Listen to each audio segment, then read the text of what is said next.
못 찾으신 분은 보시고 또 신명기 33장 29절 말씀을 같이 함께 읽기로 원합니다.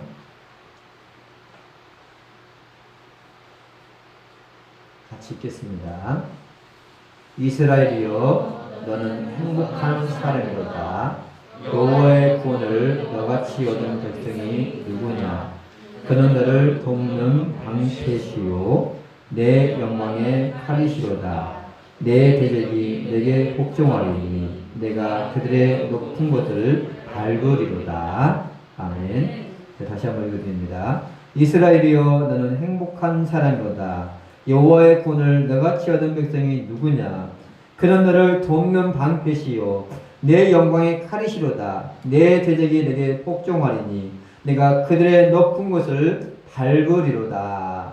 아멘. 할렐루야. 네, 역사님 사랑합니다. 축복합니다. 사랑합니다. 축복합니다. 아멘. 네, 코로나로 다들 힘들고 어렵지만 우리가 예배를 통해서 이런 마음이 위로와 힘을 얻기를 축원합니다. 네, 오늘 제목은 행복한 사람입니다. 여러분 지금 행복하십니까? 이렇게 물을 때 글쎄요 행복한지 아닌지 모르겠어요. 어떤 사람은 참 불행해요 라고 생각하는 사람도 있을 것이고 그렇습니다. 정말 행복합니다라고 답할 수 있는 사람도 있을 것입니다. 내가 행복하지 않다면 그 이유가 무엇일까요? 어떻게 하면 그 인생이 행복해질 수 있을까요? 인간은 누구나 행복하기를 원합니다. 인생의 궁극적인 목표는 행복이 있습니다. 행복을 빼놓고는 인생을 생각할 수가 없습니다. 열심히 일을 하고 성공하기 위해서 노력하는 것도 결국 행복한 삶이겠습니다. 때로는 힘들고 어려워도 우리가 인내하는 이유는 뭡니까?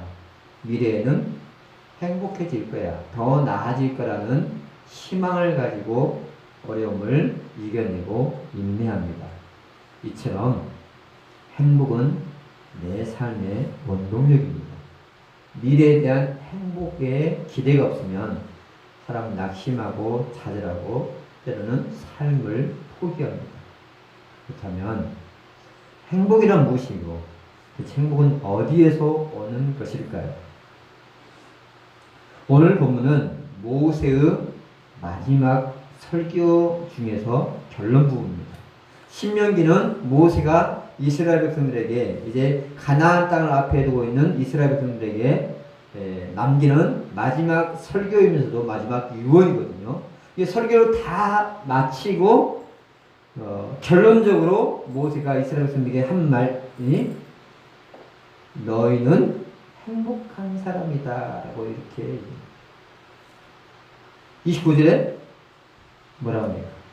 이스라엘이여 너는 행복한 사람이다. 행복하다는 뜻은 뭐냐면 복 있는 복 받은 사람이라는 뜻입니다. 행복하다는 뜻이 복 있는 사람, 복 받은 사람이라고 그런 뜻입니다. 옆 사람이 잘합시다. 당신은 행복한 사람입니다. 그런데 인사는 하지만 별로 행복하지 않는데요. 뭐가 행복해요? 라고 그렇게 생각할 수 있는 사람도 있을 것입니다. 네, 오늘 말씀을 들으면서 정말 나는 행복한 사람이구나 라는 것을 깨닫는 시간 되기를 소원합니다. 대체 모세는 무엇을 보고 이스라엘 백성들에게 행복한 사람이라고 말할까요? 사실 눈에 보이는 것을 보면 지금 이스라엘 백성들은 정말 행복한 그런 상황은 아니란 말이에요. 눈에 보이는 환경은. 그렇다면 행복이란 무엇일까? 행복이란 감정이에요. 감정. 그렇죠? 나는 행복합니다라는 것은 내가 그를 느끼는 거잖아요. 그렇죠? 여러분은 언제 행복하다고 느낍니까? 각자 행복하다고 느낄 때가 다르죠. 사람은 자신이 원하는 것을 소유했을 때 행복하다고 말합니다. 뭔가가 내가 원하는 것을 성취하거나 그걸 소유했을 때 나는 행복합니다. 사람마다 자기가 원하는 것이 다르기 때문에 사람마다 자기가 느끼는 행복이 다 다르다는 거죠. 아픈 사람에게는요, 내가 건강해 있을 때, 내가 건강해지니까 너무 행복합니다 라고 고백할 수 있겠지. 김순애 집사님이 다리가 이렇게 안 좋아. 걷는 게 어려워. 근데 다리가 멀쩡해져 보세요. 멀쩡히 걸을 수 있다고 봅니까? 이렇게 멀쩡히 걸을 수 있으면 너무 행복해요. 아픈 사람이 뭡니까? 건강해지는 게 행복이잖아요. 또 어떤 사람 뭡니까?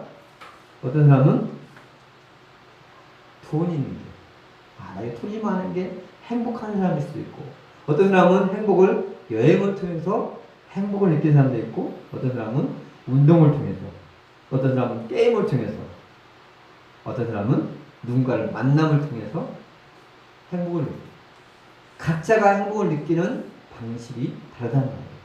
그렇죠? 모든 사람이 똑같은 방법으로 행복을 느끼는 건 아니에요. 어떤 사람은 아주 작은 사소한 것에서도 행복을 느끼는 사람이 있습니다. 반대로 나는 어디에서 무엇을 통해서 행복을 느낍니까? 내 인생에서 가장 행복한 순간이 언제였습니까? 저는 누군가를 도와줄 때 행복함을 느낍니다. 제가 가진 재능으로 누군가를 도와줬을 때 보람과 행복을 느껴요. 그것은 영적인 것도 마찬가지고 육적인 것도 마찬가지고, 저를 통해서 누군가가 도움을 받았다. 신앙적인 부분도 마찬가지고, 또 세상적인 것도 마찬가지고, 뭔가가 도움을 받았을 때, 내가 누군가에게 도움을 줬을 때 거기에서 행복을 느낍니다. 제가 누군가를 돕는 게, 육신적으로 피곤하고 힘들죠. 그래서 박지훈 성도는 지금 이사한다고 계속 제가 가서 일하는데 육신적으로 힘들어요. 그런데도 뭡니까? 내가 누군가를 도왔다는 것에서 마음에 행복을 느끼니까 제 행복해지려고, 행복을 느껴보려고 이렇게 하는 거예요. 목사님 피곤한데 왜 하세요? 모르는 사람 그렇죠. 왜? 다른 사람 볼 때는 그게 노동이 나가지고 힘들다고 느낄 수 있겠죠. 근데 저는 그걸 통해서 행복을 느끼니까 그것도 하는 거예요. 사람이 행복을 느끼는 것은요, 크게 두 가지로 볼 수 있습니다. 첫 번째는 소유에서 오는 행복이에요. 사람은 무엇인가 소유를 하게 되면 행복을 느껴요. 정확하게 말한다면 만족을 할 수 있죠. 어떤 사람은 좋은 차를 딱 소유하면 행복하죠. 어떤 사람은 좋은 집을, 어떤 사람은 좋은 직장, 어떤 사람은 좋은 컴퓨터라든지 핸드폰이라든지 좋은 옷이라든지 좋은 신발이라든지, 각자 행복이라는 것은 다르지. 반대로 그것을 소유하지 못하면 사람은 상대적으로 불행하다고 느끼죠. 누군가의 좋은 집 있고 좋은 차가 있고 좋은 옷이 있고 좋은 핸드폰이 있는데 나는 그게 없어. 그게 뭐예요? 불행하다고 느낍니다. 그것은 잘못된 생각이에요. 자신이 원하는 것을 소유하는 것이 행복이라고 생각하기 때문에 그것을 얻으려고 평생을 수고하는 것이고, 이것을 얻는 것이 나에게 행복을 한다니까 그것을 얻으려고 평생을 노력하고 애쓴단 말이에요. 물론 그것이 때로는 작은 것일 수도 있어요. 여러분, 그렇다면 도대체 무엇을 얼마를 소유해야만 행복해질 수 있을까요? 정말 나는 무엇을 얼마나 소유해야만, 나는 아직도 불행해. 왜? 내가 뭘 못 가졌기 때문에, 뭘 소유하지 못했기 때문에, 그렇게 혹시 느끼는 사람이 있다면, 대체 사람이 무엇을 소유해야만 행복해질 수 있을까? 소유로서 여러분이 행복을 느끼고자 한다면, 한번 여러분이 내가 얼마나 행복한 사람인지 한번 확인해 보세요. 자, 넘겨줘 보세요. 자, 이런 내용입니다. 나는 전 세계에서 몇 번째 부자일까? 60억의 기준을 가지고 표가 되더라고요. 자, 나는 전 세계에서 과연 몇 번째 부자일까? 여러분 몇 번째 부자일 수 있을 것 같아요? 그 통계를 내는 거예요. 자, 연간 소득이 1,000만 원인 사람. 1년에 1,000만 원을 버는 사람이 지구상에 몇 명이냐면 7억 8천만 명이에요. 60억 중에서. 그러니까 1년에 내가 1,000만 원을 번다. 그러면 여러분은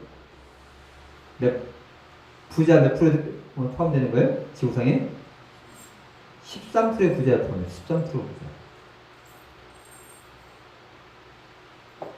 1년에 내가 2천만 원 번다. 1년에 2천만 원을 소유한 사람이 6억 4천만 명. 그럼 몇 프로? 10% 부자. 네, 1년에 3천만 원을 번다. 그러니까 월급으로 한다면 한 250 정도? 되겠죠? 250 정도 번다. 그러면 몇 프로 부자의 부자예요? 5%. 지구상의 5% 부자의 부자입니다. 여러분 어느 정도 들어가요? 여러분 우리나라는요 기초 수급자들도 제가 보니까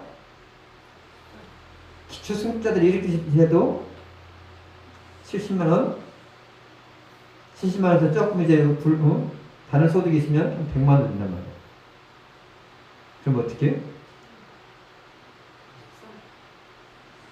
웬만하면 우리 대한민국은요 다 지구상의 15%의 부자 안에 포함되어 있는 거예요.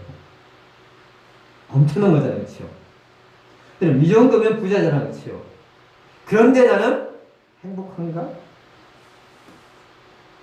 우리는 아무리 못 살아도 아무리 못 사는 사람도 집에 TV, 냉장고, 세탁기 다 있잖아요. 핸드폰 다 있잖아요. 없는 사람 있어요? 이렇게 잘 살고 있는 거예요. 이렇게 많은 걸 소유한 거예요. 웬만한 집은 다 차 한 대씩 다 가지고 있잖아요. 그렇죠? 운전을 못해서 그렇지. 웬만한 집은 나이 드신 분 말고는 웬만한 사람은 다 차 한 대씩. 이렇게 잘 사는 나라가 드물어요. 그런데 이렇게 많은 것을 소유했는데 과연 나는 정말 행복하다는 것을 느끼고 있느냐는 거죠. 여러분, 지구상에 가장 가난한 나라가 방글라데시예요. 그쪽 방글라데시 가난한 나라에 속돼요. 근데 가장 지구상에서 행복 지수가 높은 나라가 방글라데시래요. 참 아이러니하잖아요. 아니 잘 살고 있는 나라에는 행복 지수가 떨어져서 자살률이 높아하는데 못 사는 방글라데시는 행복하대요. 도대체 뭐가 문제일까?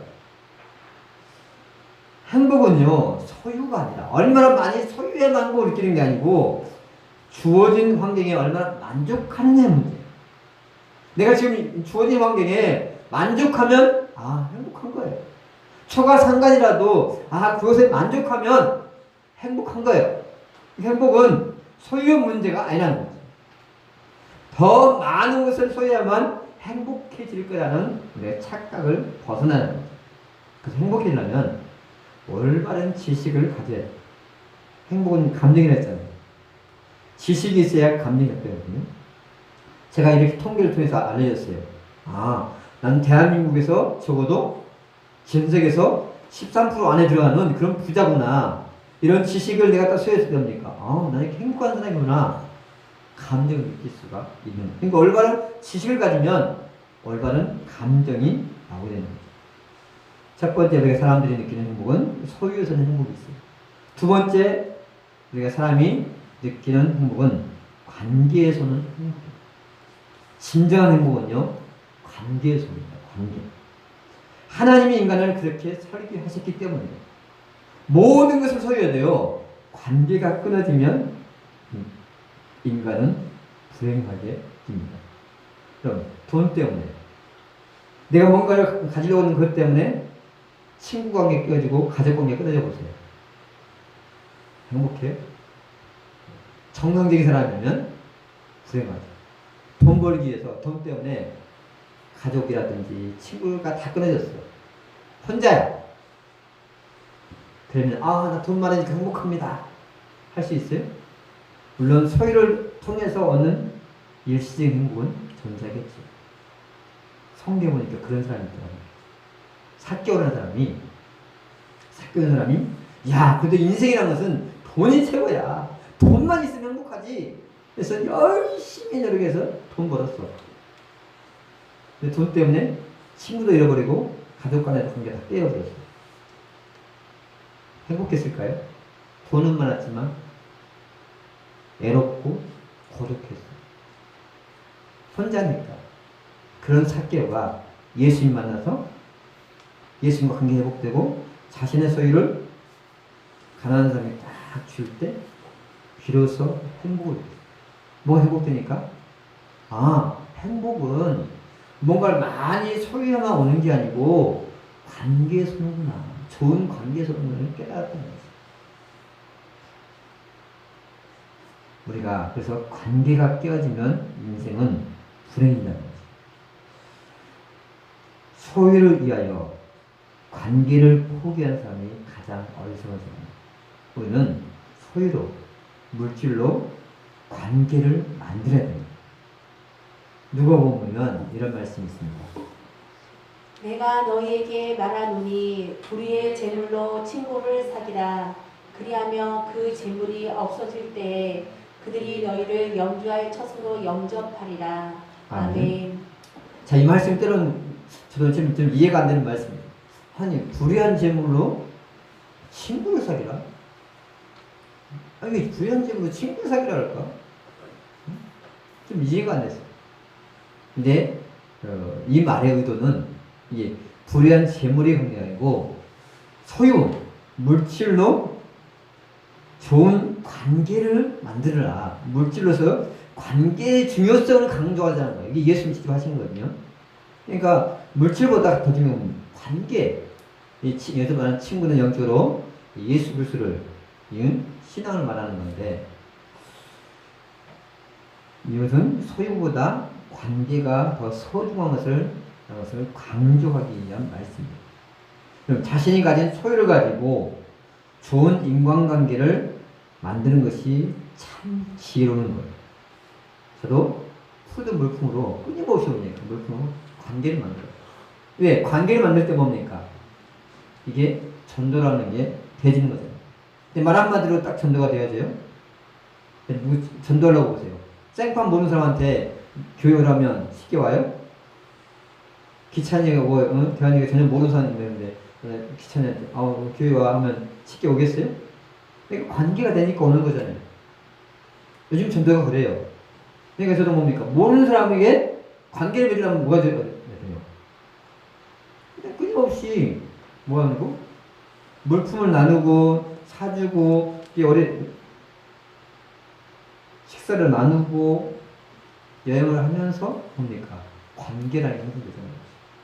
그래서 이 소유를 가지고 가진 거 가지고 관계를 만드는 것이 그게 참 지혜라는 거죠. 여러분, 관계는 자신의 인생의 평가 기준이 되는 거예요. 내가 인생을 잘 살았느냐 잘못 살았느냐가 뭘로 나타나요? 그 사람이 인간관계로 나타나는 거예요. 장례식장이나 결혼식장에 가면 사람이 많이 온다. 물론 요즘 코로나 상황이니까 많이 못하지만 장례식장이나 결혼식장에 사람이 많이 온다. 근데 이게 뭡니까? 그 사람이 평소에 인간관계를 잘했다는 얘기잖아요. 그런데 사람이 전혀 없어. 그럼 뭐예요? 인간관계 못했다는 얘기예요. 뭔가 내가 베풀고 심은 것이 없다는 얘기잖아요. 자, 모세의 말을 듣고 있는 이스라엘 백성들 보세요. 자, 모세는 다시 한번 제가 말씀을 읽어줍니다. 자, 다시 한번 말씀을 읽어볼게요. 이스라엘이여 너는 행복한 사람이로다. 여호와의 구원을 너같이 얻은 백성이 누구냐. 아멘. 자, 여러분, 모세가 이스라엘 백성이 너희는 행복한 사람이다 라고 했는데 이 말을 듣고 있는 지금 이스라엘 백성들이 한번 현실을 보죠. 현실을. 자, 그들이 광야에 있어요. 광야에서 40년 동안 광야 생활을 했거든요. 자, 광야 생활하는 동안 그들이 소유한 게 뭐가 있었어요? 그들이 집이 있었을까요? 집 한 채 없어. 뭐 소유한 게 뭐 있겠어요? 그냥 40년 동안 방황하면서 있는 것은 그냥 옷, 입을 옷, 뭐겠어요. 그냥 소나 양이 있었는지 모르지만 제사 지내고 말고는 소용이 아무도 없어. 먹고 마시고 입을 옷 그거 말고는 없단 말이에요. 그런 사람들에게 뭡니까? 모세는 너희는 행복한 사람을 뻔한 사람이라고 하는 거예요. 원래로 말하면 노숙자들에게 노숙자가 아유 당신은 행복한 사람이다 하면 뭐라 하겠어요? 빤맞이를 드리잖아요. 지금 이런 상황이라면 아니 아무것도 없는데 응? 모세가 이스라엘 백성이 행복한 사람이다 라고 하는 거예요. 대체 모세는 무슨 근거로 이스라엘 백성들에게 행복한 사람이라고 할까요? 그게 뭐냐면 하나님과의 관계 때문이에요. 너희가 행복한 사람의 이유는 너희는 구원받았기 때문에 행복하다. 여호와의 구원을 너같이 얻은 백성이 누구냐? 너희는 구원받은 하나님의 백성이다. 구원받았다는 얘기는 하나님의 자녀가 됐다는 얘기고 그 결과 천국을 소유했다는 얘기예요. 더 이상 아픔도 죽음도 눈물도 없는 질병도 없는 천국을 소유했다는 것이 구원받았다는 얘기예요. 즉 하나님과 나 사이가 아버지와 자녀의 관계가 됐다는 것입니다. 내가 하나님의 자녀가 됐다는 것이 얼마나 행복한 일입니까? 천국을 소유했다는 것이 얼마나 행복한 일이에요. 근데 이게 실감 납니까? 실감이 나요. 왜 안 보입니까? 좀 묵상해. 여러분 오늘 주일날 내가 교회 가서 앉아서 예배 드릴 수 있다는 것이 얼마나 행복한 일인지를 이게 실감이 나야 되는 거예요. 여러분 지금 아프간에 있다고 보세요. 기찬이가 아프간에 태어났다 해봐. 뭐하고 있을까? 대한민국에 태어났다 해서 다 좋은 거 태어난 것도 복인데 전 세계 15%, 13% 안에 드는 부자가 된 것도 감사한데 그러다 내가 예수 믿어서 하나님의 자녀가 돼서 이렇게 주일날 딱 예배를 드리고 있다. 이게 엄청난 감격스러운 일인데 이게 실감이 나요. 그래서 뭐야 실감 나면 어떻게 해요? 늘 묵상해요. 묵상. 실감이 안 나니까 나는 천국을 사는 하나님의 백성이다. 나는 죽어도 천국 가. 비록 나는 좀 힘들어도 나는 조금만 고생하면 천국 가. 마치 모르겠어요. 우리 박진우 선생님이 지금 설레는지 왜? 안 좋은 집에서 지금 좋은 집에 이사를 가니까 다 새로 그냥 도배장판하고 다 새롭게 하니까 아마 이사 가려면 설렐 거 아니에요. 그렇죠? 때로 힘들어. 지금 선생님들 그래 조금만 살고 그것처럼 우리의 마음에 지금 인생 힘들지만 난 천국 가. 더 이상 그것은 죽음도 아픔도 눈물도 없는 행복한 천국에 가. 그것을 묵상하면서 설레야 되는 거죠. 그래서 우리가 어떻게 해야 돼요? 행복을 늘 느끼려면 그걸 늘 묵상하는 거예요. 지금 힘든 걸 느끼지 말고 묵상하지 말고 코로나 때문에 어디 놀러도 못 가고 그거 묵상하지 말고 자꾸 안 좋은 걸 묵상하면 어떻게 합니까? 자 이런 말 있으면 따라해 볼까요? 기기슬슬. 그 무슨 말일까요? 기기슬슬. 누가 얘기했어요? 김하나가? 이제 기가 있는데 저기서 들리니 참 기기슬슬이라는 말은 뭐냐면 이런 말이에요. 기쁜 일을 생각하면 기쁜 일이 생기고 슬픈 일을 생각하면 슬픈 일이 생긴다는 거예요. 여러분 자꾸 우리가 기쁜 일을 생각하면 내 마음이 기뻐. 그러면 내 몸도 건강해지잖아요. 그렇죠? 근데 늘 슬픈 일을 생각해봐. 스트레스 받는 생각해봐. 내 몸도 마음도 슬퍼져. 그래서 여러분 항상 행복한 일을 묻어요. 나는 하나님의 자녀다. 모세는 그걸 얘기해요. 너희는 하나님의 백성이다. 너희가 하나님께서 구원받은 것이 누가 있냐? 이 지구상에 수많은 사람이 있는데 너희를 하나님께서 특별히 선택했지 않느냐? 지구상에 70억의 인구 중에서 하나님께서 우리를 특별히 하나님의 자녀를 선택했단 말이에요. 선택받았다는 그 구원의 기쁨과 감격이 여러분 뭐 특별히 잘나서 선택했나요? 똑똑해서? 쓸만하니까? 아니에요. 하나님은 나를 하나님의 자녀로 선택했다는 거예요. 그 선택받는 것에 대한 늘 감격과 기쁨이 있어야 돼요. 그럼 어떻게 합니까? 어떤 환경에도 나는 천국이 됩니다. 내 영혼이 은총 입어 중환자지 복하니 슬픔만 있어도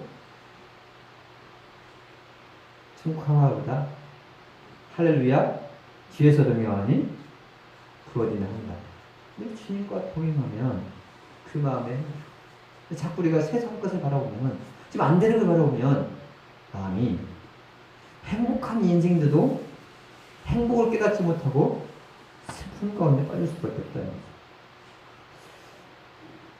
나는 하나님과 나의 관계가 하나님과 자녀의 관계가 되었습니다. 이것은 엄청나게 행복한. 근데 이게 원래 인간의 모습이었습니다. 하나님은 원래 인간을 하나님 형상대로 창조하셨고 인간과 함께했습니다.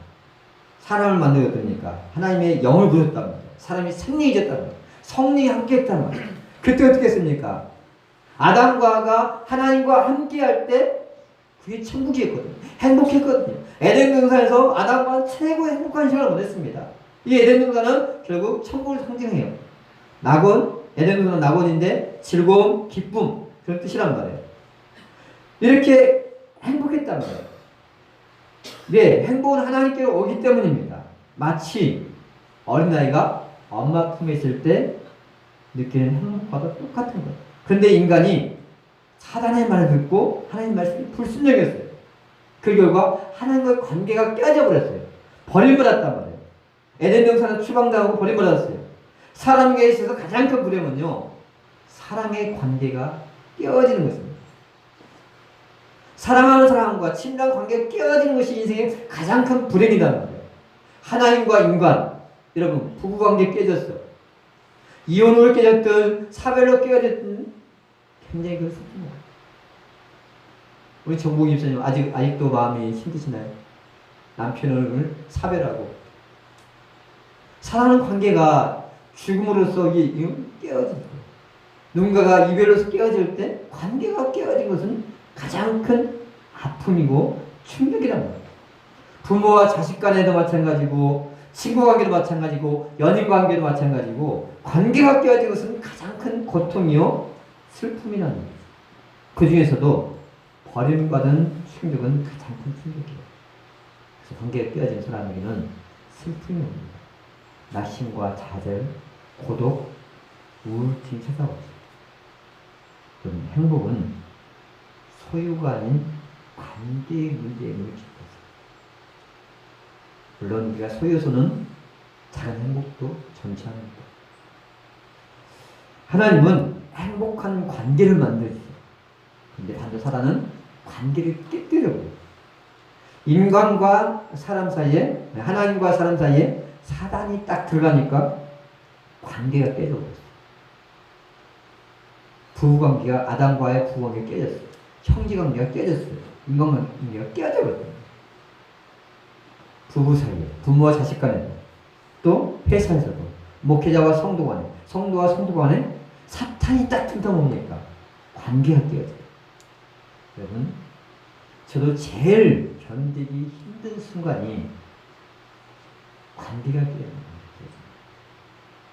때로는 교회 생활하면 물질적인 어려움도 오고 여러 가지 어려움도 있겠죠. 그렇지만 제가 가장 힘들 때가 성도와의 관계가 깨어져요. 이유가 있어서 시험이든 어떤 애든 교회를 떠나게 될 때 그때 목회자에게는 가장 힘듭니다. 이것은 마치 목회자와 성도 관계가 깨어지는 것은요, 마치 부모와 자식 간의 관계가 깨어진 것 같은 아픔입니다. 17년간 제가 목회하면서 성도들이 떠나갈 때마다 목회자에게는 가장 견딜 수 없는 아픔이고 그게 상처라는 거죠. 여러분, 나의 인생에 있어서 가장 많이 아팠던 순간은 언제일까요? 여러분 인생에 대해서 생각해보세요. 내 인생 가장 마음이 아팠던 순간이 언제였을까요? 태원님 혹시 가장 많이 아팠던 순간이 언제였나? 아직 어릴 때 보니까 우리가 거기까지는 안 할 수 있겠지만 가장 내 인생에서 가장 마음 아팠던 순간이 언제인지 한번 여러분 회상해 보시죠. 관계가 깨어진 것은 모두에게 아픔이고 불행입니다. 하나님은 깨어진 관계를 회복시키려고 예수님을 보내셨어요. 그래서 예수님은 하나님과 인간 사이에 깨진 관계를 회복시키는 화목제물이에요. 로마서 말씀이 이렇게 얘기합니다. 이 예수를 하나님이 그의 피로써 믿음으로 말미암는 한옥 제물로 세우셨으니 아멘. 하나님은 예수님 자기 아들 예수님을 희생시키라도 깨어진 인간관계를 회복시키기 그렇게 끝났습니다. 하나님도 관계가 깨어진 걸 이렇게 힘들어하시는 거예요. 모든 사람 마찬가지예요. 그러니까 어떻게든지 관계를 회복시키려고 자기 아들 예수님을 십자가에 죽여서 인간관계를 회복시켰다. 관계 회복이 행복이기 때문에 여러분 행복하게 하려면 먼저 우리가 하나님과의 관계를 회복시키는 거예요. 행복을 주시는 분이 하나님이기 때문에 그렇습니다. 특별히 우리가 여러 가지 관계가 있어요. 타인과의 관계, 가족과의 관계, 하나님과의 관계. 순서가 굉장히 중요합니다. 타인과의 관계가 깨어진 거는 조금 아픔이 있어요. 그렇죠? 뭐 친구가 깨어진 좀 아픔이 있죠. 근데 그보다 더 큰 아픔은 가족과 부부관계가 깨어지거나 부모 자식과의 관계가 깨어지는 건 굉장히 아픈 거죠. 그보다 더 아픈 건 하나님과 관계가 깨어져요. 하나님은 이 깨어진 관계를 회복시키려고 바로 예수님을 보내셨습니다. 모세는 하나님의 자녀된 우리를 보고 이스라엘 백성을 보고 당신은 행복한 사람이다. 지금 우리에게 정말 당신은 행복한 사람입니다. 제가 서두에 인사했잖아요. 당신은 행복한 사람입니다. 왜 그렇습니까? 아니 난 별로 가진 게 없는데요. 별로 행복하지 않는데 건강도 없고요. 집도 없고요. 관계도 안 좋고요. 그렇지만 우리가 행복한 이유는 내가 하나님의 자녀가 되어서 천국을 소유했기 때문에 하나님과 관계가 회복되었기 때문에 우리는 행복한 사람이라고 그렇게 제가 얘기하는 것입니다. 정말 내가 얼마나 행복한 사람인지를 깨닫는 은혜가 있기를 축원합니다. 우리는 예수를 믿음으로 엄청난 복을 받았지만 이것은 눈에 보이지 않는 영적인 것이기 때문에 내가 실감이 나지 않을 수 있습니다. 하나님의 백성으로서 이 자리에서 예배할 수 있다는 것은 비록 코로나 상황이지만 예배할 수 있다는 것, 예배할 수 있는 마음이 있다는 것이 정말 이게 얼마나 행복한 일입니다. 그런데 행복도요, 행복이 무엇인지를 알아야 느낄 수가 있는 거예요. 행복은 관계 속이기 때문에 특별히 관계를 잘하기를 힘써야 돼요. 하나님과의 관계, 인간관계. 그리고 신앙생활에 있어서 하나님 관계 굉장히 중요합니다. 근데 또 그에 못지않게 중요한 게 또 목회자의 관계, 성도와 목회, 부모와 자식 간의 관계가 중요한 것처럼 성도와 목회 관계가 굉장히 중요해요. 왜? 하나님은 목회자를 축복의 통로로 사용하기 때문에. 그러니까 어떻게든지 여러분 목회자와 관계를 세웠습니다. 목회자가 마음이 누군가를 통해서 마음이 참 누군가 생각할 때 마음이 힘들어. 그러면 그게 복이 내려가는 게 아니라 물론 목사는 늘 기도하지만 이게 축복이 내려가지가 않는다. 혹시 여러분 카톡을 봤는지 모르겠는데 지난주에 김웅 목사님이 굉장히 예배 끝나고 다리가 아프더라고. 그래서 기도를 부탁했어요. 이제 그러면 굉장히 다리가 기도 받고는 좋아졌어요라고 얘기를 했죠. 그냥 여러분은 기도받고 좋아졌구나라고만 단순하게 듣잖아요. 여러분이 기억해야 할 게 이게 있어요. 늘 목사가 성령 충만하고 늘 성령의 임재 가운데 있으면 좋겠지만 여러분도 그러잖아요. 늘 말씀 들을 때 늘 성령의 은혜를 받으면 좋겠지만 늘 그렇지는 않잖아요. 목사도 그렇거든요. 늘 준비해도 성령님이 강하게 역사할 때가 있어요. 느낄 때가 있단 말이에요. 지난 주일날은 제가 이제 설교 끝나고 축도하는데 굉장히 제 손의 느낌에 굉장히 성령의 어떤 임재를 느끼는 순간이었어요. 그런 순간에서 딱 기도를 부탁한 거예요. 그러니까 성령이 저도 임재 가운데 있었고 본인도 목사님이 기도하면 좋아진다라는 그런 믿음이 있을 때 성령이 역사하는 거거든요. 강하게. 그래서 그래도 기도도 타이밍이 중요해요. 뭐냐면 관계 얘기를 했는데 하나님과의 관계가 성령이 이렇게 딱 임재가 맞을 때 역사가 나타나는 거예요. 저는 물론 이제 제가 누군가 필요할 때 기도를 해드리지만, 이제 제가 강하게 정말 느꼈을 때 기도를 부탁하고 또 기도받는 사람도 그렇게 느꼈을 때 그게 성령이 강한 역사가 나타나는 것을 보게 됩니다. 그러면 어떻게 됩니까? 이 관계는 굉장히 중요하다는 거예요. 친밀한 관계는 그런데 절로 되는 게 아니라는 거죠. 좀 같이 산다고, 같은 직장에 다닌다고 다 친밀한 관계가 되어집니까? 같은 학교, 같은 말이면 다 친밀해지나요? 아니잖아요. 말이 통하는 사람 있잖아요. 그렇죠? 그럼 그는 그냥 되는 게 노력해야 돼요. 부부 사이라고 다 친밀해져요? 아니에요. 같은 직장에 다닌다고 친해지는 게 아니라 이런 관계들은 서로가 노력을 해야 돼요. 어떤 관계는 삶의 위로와 기쁨이 되지만 어떤 관계는 상처, 아픔이 되는 관계도 있어요. 그렇죠? 만나면 누군가가 만나면 좋은 친구, MBC 문화방송인가? 만나면 위로가 되고 기쁨이 되는 그런 일이 있지만 누군가가 만나면 왠지 부담이 되고 상처가 되는 그런 만남이 존재할 수 있단 말이에요. 여러분, 저는 간절히 바라보는 우리 참전한 교회 공동체가 만나면 서로가 위로가 되고 기쁨이 되는 그런 공동체가 되기를 원합니다. 그러면 어떻게 해야 돼요?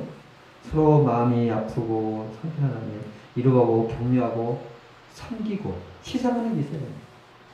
모든 사람이 자기 유익만 구하면 좋은 관계가 될 수 없어요. 그럼 관계를 잘하려면 가장 중요한 게 자기를 오픈하는 게 중요해요. 저는 어디서 마음의 위로와 기쁨을 얻냐면 전 목회자들과 대화를 통해서 또 운동을 통해서 마음의 위로와 힘을 좀 얻어요. 왜? 말이 통해야만 뭐합니까? 또 대화하면서 마음이 좀 위로를 얻잖아요. 힘을 얻잖아요.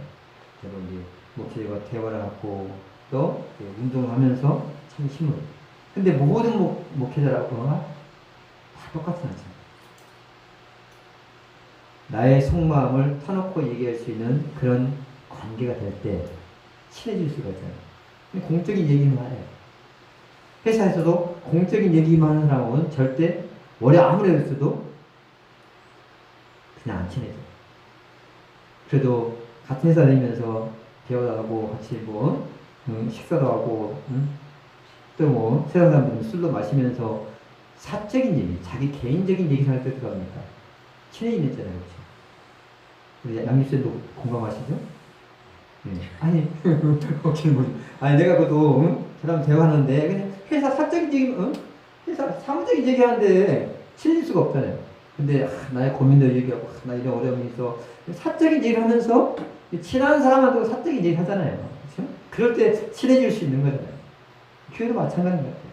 교회도 정말 어떤 친밀한 관계는 나의 삶을 때로는 오픈하고 드러낼 때 그러냐 그런 어려움이 있느냐 알고 돼 기도하게 돼. 물론 우리가 교회에서 조심해야 할 것은 이거예요. 누군가가 나의 삶을 오픈할 때 그게 좋은 것도 있지만 또 안 좋은 부분도 있단 말이에요. 가정이. 그럴 때 어떻게 해야 돼요? 그를 절대 교회 밖에서 얘기하면 안 돼요. 그 뭐 하는 거예요? 자기 가족의 문제를 남한테 막 떠벌리면 뭡니까? 자기 얼굴에 침 넣는 거잖아요. 물론 교회 안에서 내가 위로받기 위해서 어떤 그런 부분이 필요해요. 하지만 밖에 나가서 이거를 떠버리는 거는 그런 관계를 끊어버리는 거죠. 네. 내가 말하는 것들이 어떤 교회 밖으로 나가면 어떡합니까? 다시는 그 사람 얘기를 안 하죠. 위로받고 힘을 얻고 뭔가 친해지기 위해서 나를 오픈했는데 그게 다른 사람으로 소문이 나가버리면 절대 우리가 친밀한 관계를 한다면 자기 얘기를 남의 얘기가 아니라 자기 얘기를 할 때 친밀한 관계가 펴질 수 있다는 것입니다. 여러분 행복을 원하십니까? 행복은 소유가 아닌 관계의 소원을 여러분이 기억하시고 특별히 하나님과의 관계, 가족 관계, 성도들의 관계를 잘 하도록 여러분 노력하시기 바랍니다. 하나님 우리에게 행복을 원하십니다.